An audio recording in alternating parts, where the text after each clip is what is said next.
सीमा और राधा दोनों सगी बहनें थीं, मगर दोनों के स्वभाव में जमीन आसमान का अंतर था। राधा जहां स्वभाव से विनम्र और दरियादिल थी, वहीं सीमा एक नंबर की स्वार्थी और लालची थी। कॉलेज खत्म होने के बाद उनके माँ बाप ने उनकी शादी करने का फैसला किया। चूंकि सीमा बड़ी थी, इसलिए पहले उसकी शादी तय की गई। एक दिन घर में सीमा और राधा अपने माता पिता के साथ बैठे हुए थे। सीमा बेटा, मैंने तुम्हारे लिए एक लड़का देखा है। ये देखो, ये उसकी फोटो है। ये तो बताइए पापा कि लड़का कितना पढ़ा लिखा है, उसका घर परिवार कैसा है। मैं नहीं चाहती कि मेरी शादी किसी कम पढ़े लिखे या गरीब से हो जाए। अरे बेटा, लड़का बैंक में ऊंचे पद पर है, अच्छा खाता पीता घराना है उसका, रुपए पैसों की कोई कमी नहीं है। तो फिर ठीक है, मुझे मंजूर है ये रिश्ता। निश्चित समय पर बड़े धूमधाम से सीमा की शादी कर दी गई। चूंकि सीमा बड़ी बेटी थी, इसलिए उसके पापा ने शादी में कोई कसर नहीं छोड़ी। उन्होंने अपनी हैसियत से ज्यादा खर्च किया इस शादी पर। इसकी वजह से उन पर अच्छा खासा कर्ज भी हो गया। कुछ समय बाद राधा भी शादी के लायक हो गई। एक दिन, सुनो जी, मैंने राधा के लिए भी एक लड़का देखा है। ये लोग सीमा के ससुराल वालों जितने अमीर तो नहीं हैं, मगर शहर में उनका अपना घर और अपनी किराने की दुकान है। अपनी राधा खुश तो रहेगी ना वहाँ?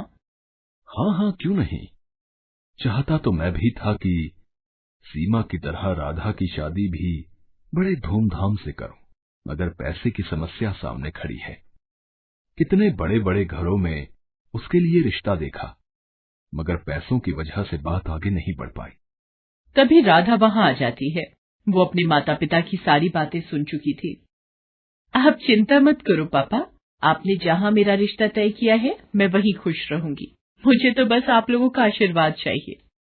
राधा की बातें सुनकर उसके पिता को थोड़ी शांति मिली। निश्चित समय पर बड़े ही सीधे साधे तरीके से राधा की भी शादी हो गई। राधा के ससुराल में केवल उसकी सास थी, जो अक्सर बीमार रहा करती थी। राधा ने आते ही घर की सारी जिम्मेदारी अपने सर ले ली, जिससे उसकी सास को बड़ी राहत मिली।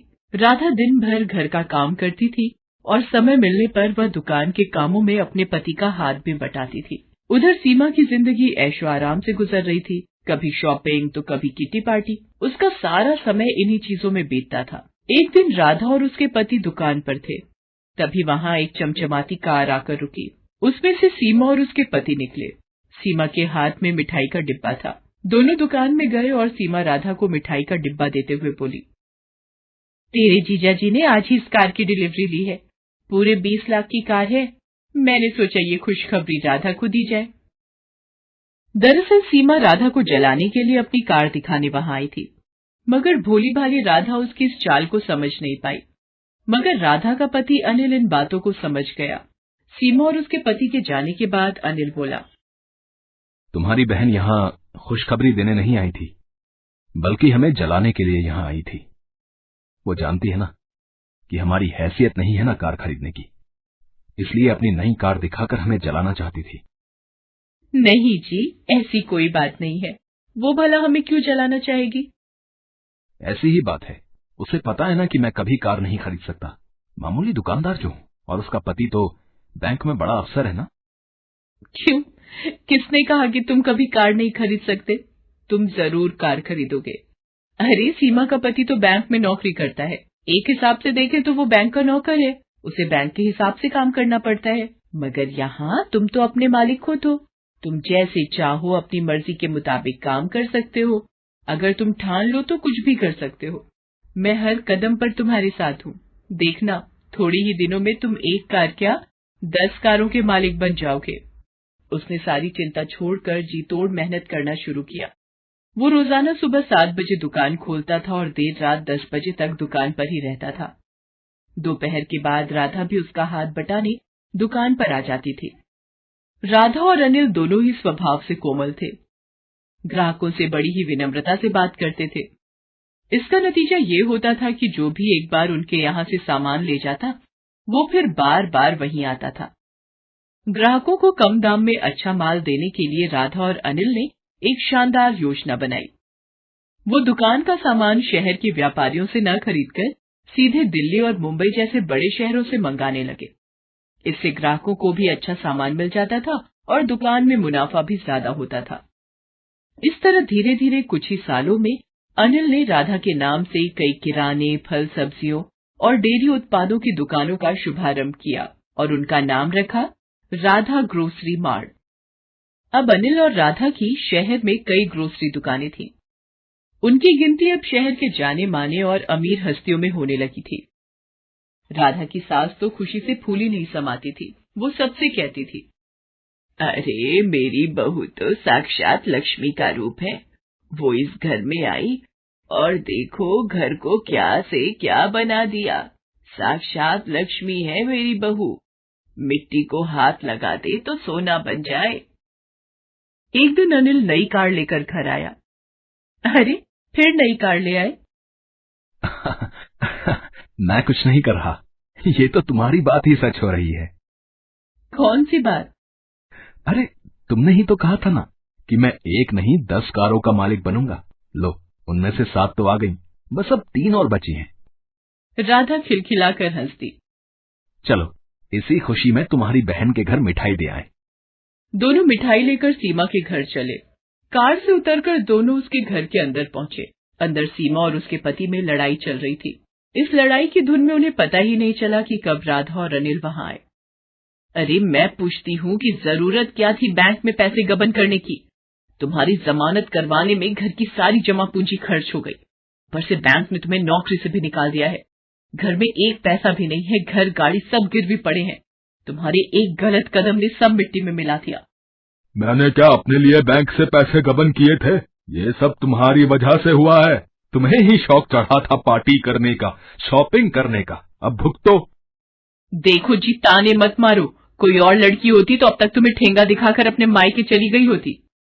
तो तुम भी चली जाओ ना, किसने रोका है तुम्हें? जानते हो ना कि मेरे मायके की हालत खराब है, इसीलिए शेर बन रहे हो। अभी वो लोग झगड़ ही रहे थे कि उनकी नजर अनिल और राधा पर पड़ती है। सीमा रोते हुए राधा से लिपट जाती है। अरे आप लोग यहाँ, मैं आपको कुछ कहने की जरूरत नहीं है। हम लोग सब जान चुके हैं। मैंने सुना है इस महीने आप एक नई ग्रोसरी स्टोर खोलने वाले हो। अगर वहां का मैनेजर आप मुझे बना दें तो बड़ी कृपा होगी। हमारे घर की हालत तो आप देख ही रहे हैं। आपसे कुछ छुपा हुआ नहीं है। अनिल और राधा ने एक बार एक दूसरे की ओर देखा और फिर सीमा के पति को हाँ बोल दिया। अब सीमा का सारा घमंड चूर चूर हो गया था। एक समय में जिसे वो अपनी दौलत की झूठी शान दिखाकर जलाना चाहती थी, आज वो उसी के रहमो करम पर थी। उसे एहसास हो गया था कि दौलत पर कभी घमंड नहीं करना चाहिए। प्रीति की बुआ शोभा दिल्ली में रहती थी। प्रीति के पिता धनराज चाहते थे कि प्रीति अपने कॉलेज की पढ़ाई शहर में अपनी बुआ के घर रहकर ही पूरी करे। प्रीति, तुम्हारी बुआ ने सोनिया के कॉलेज में बात कर ली है। तुम अपना सारा सामान पैक कर लो, कल सुबह की तुम्हारी बस है। प्रीति, शोभा दीदी बहुत अच्छे स्वभाव की हैं। वो तुम्हारा पूरा ध्यान रखेंगी। अगले दिन प्रीति अपनी बुआ के घर दिल्ली आ जाती है। सोनिया शोभा से कहती है, मम्मी आपको मेरा ही कॉलेज मिला था इस गांव की गवार के एडमिशन के लिए। सोनिया धीरे बोलो, प्रीति बाहर ही है और वो तुम्हारे मामा जी की बेटी है। भूलो मत, तुम्हारी माँ भी एक गांव से ही शादी करके शहर आई थी। मम्मी आप जो भी बोलो पर मुझे इस गांव वाली से दूर ही रखना, वरना मेरा स्टेटस भी खराब हो जाएगा। पता नहीं, लग रहा है इसके आने से घर में गोबर जैसी बदबू आ रही है। मैं जरा नहा कर आती हूँ। प्रीति सोनिया के कमरे से आती आवाजों को सुन तो रही थी, पर अपनी बुआ के निर्मल स्वभाव के कारण वो उस वक्त चुप रही। अगले दिन प्रीति कॉलेज जाने के लिए तैयार होती है। तुम ये देसी सलवार कमीज में कॉलेज जाओगी? पर गांव में तो मैं यही सलवार सूट ही पहनती हूँ और मैं यही लेकर आई हूँ। नहीं नहीं प्रीति, ये अच्छा है जो भी तुमने पहना है। सोनिया को तो फिजूल में मजाक करने की आदत है। वैसे मैंने ड्राइवर को बोल दिया है, तुम सोनिया के साथ ही कॉलेज चली जाओ। सोनिया, प्रीति का कॉलेज में पहला दिन है, इसका ख्याल रखना। सोनिया मुंह बनाती हुई गाड़ी में जाकर बैठ जाती है। प्रीति भी उसके साथ चुपचाप गाड़ी में बैठ जाती है। पूरे रास्ते प्रीति सोनिया से बात करने की कोशिश कर रही थी, पर सोनिया बार बार अपने मेकअप में और अपनी सेल्फी लेने में ही व्यस्त रही। सोनिया कॉलेज आने से थोड़ी देर पहले ही ड्राइवर को गाड़ी रोकने के लिए कहती है, ड्राइवर गाड़ी रोको, प्रीति गाड़ी से नीचे उतरो। पर सोनिया मैडम, आपका कॉलेज तो अभी थोड़ा आगे है। ड्राइवर, तुमसे जितना कहा जा रहा है उतना सुना करो। और प्रीति, तुम यहाँ से कॉलेज अकेले जाओगी पैदल। मैं नहीं चाहती कि मेरी फ्रेंड्स तुम जैसी गांव की गवार को मेरे साथ गाड़ी से उतरते हुए देखें। सोनिया प्रीति को गाड़ी से उतार देती है और गाड़ी आगे चली जाती है। प्रीति अकेली सड़क पर पैदल ही कॉलेज तक पहुंचती है। वो सोनिया के पास जाती है। सोनिया, सोनिया सुनो तो। सोनिया, वो सलवार कमीज वाली लड़की तुम्हें आवाज दे रही है। पायल, तू कैंटीन में मेरा वेट कर, मैं थोड़ी देर में आती हूँ। क्या बात है प्रीति, मैंने तुमसे कहा था मेरे से कॉलेज में दूर रहना, पर तुम सबके सामने इतनी तेज आवाज लगाकर क्यों बुला रही हो? सोनिया, मैं यहाँ पर किसी को भी नहीं जानती हूँ, इसीलिए तुम्हें बुला रही थी। क्या तुम मुझे सबसे मिलवा सकती हो? आज इसका सबसे मिलने का किस्सा ही खत्म कर देती हूँ। चला कैंटीन में, सबसे तेरी पहचान करवाती हूँ। सोनिया प्रीति को कॉलेज की कैंटीन में ले जाती है। फ्रेंड्स, इससे मिलिए, ये है गांव से आई हुई एक बहुत ही सुशील लड़की प्रीति। ये आप सबके साथ पहचान करने आई है। अच्छा, आओ प्रीति, हमारे साथ बैठो। प्रीति जैसे ही कुर्सी पर बैठने लगती है, सोनिया कुर्सी खींच लेती है। प्रीति जमीन पर गिर जाती है। ओह सॉरी प्रीति, मुझे लगा तुम दूसरी कुर्सी पर बैठने वाली हो। कोई बात नहीं प्रीति, तुम इस कुर्सी पर बैठ जाओ। बेचारी प्रीति को अपमानित करते सोनिया को जरा भी लज्जा नहीं आ रही थी। कॉलेज के सभी लड़के लड़कियां प्रीति पर हंसने लगते हैं। सोनिया प्रीति को रोजाना ही परेशान करती रहती थी। कॉलेज में ही सोनिया का एक दोस्त था, मोहित। वो भी बहुत ही बिगड़ा हुआ लड़का था। एक दिन, सोनिया, आज शाम की पार्टी में क्लब आ रही हो ना? देखो, कोई बहाना नहीं चलेगा। आज मेरा जन्मदिन है और तुम बिल्कुल मना नहीं कर सकती हो। हाँ मोहित, तुम मेरे बेस्ट फ्रेंड हो, मैं तुम्हारी जन्मदिन की पार्टी में जरूर आऊंगी। सोनिया मोहित की बर्थडे पार्टी में जाने के लिए तैयार होने लगती है। सोनिया, प्रीति को भी अपने साथ लेती जाओ। जब से वो शहर आई है एक बार भी कहीं घूमने नहीं गई और मैं तुम्हारा नो नहीं सुनूंगी। ओके मम्मी, पर इसे बोल देना अपने सलवार सूट में ना जाए, कोई जीन्स और कुर्ती पहन ले। प्रीति भी सोनिया के साथ क्लब की पार्टी में चली जाती है। सोनिया प्रीति को एक टेबल पर बिठाकर मोहित और उसके दोस्तों के बीच चली जाती है। Hello Sonia, thank you so much, तुम मेरी पार्टी में आ गई, मानो 4 चांद लग गए। आओ डीजे पे डांस करते हैं। सोनिया मोहित और उसके दोस्तों के साथ डीजे पर डांस में व्यस्त हो जाती है।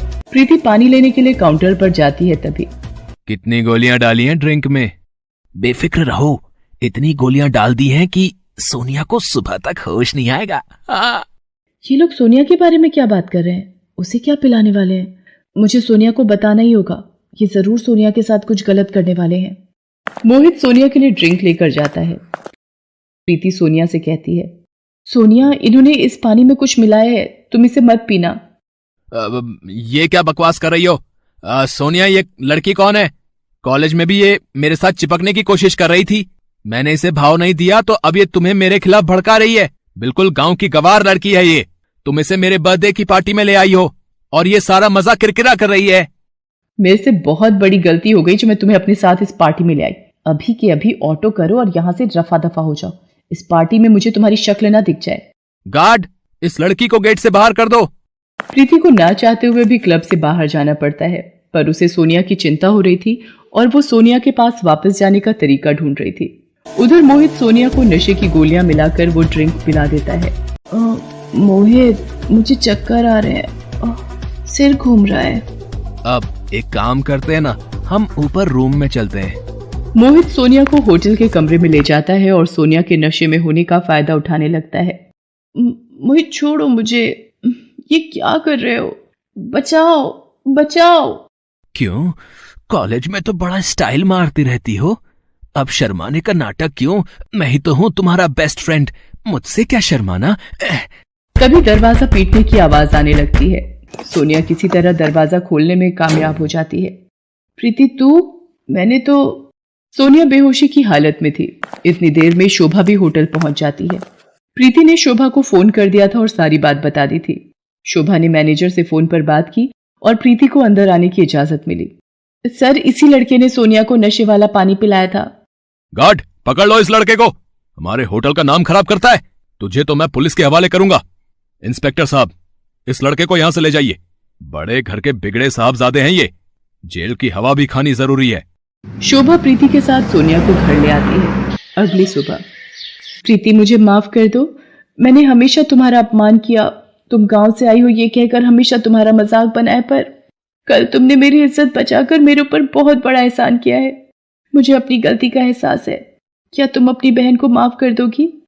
हाँ, एक शर्त पर माफ कर सकती हूँ। कॉलेज की कैंटीन का समोसा मुझे अपने हाथों से खिलाओगी?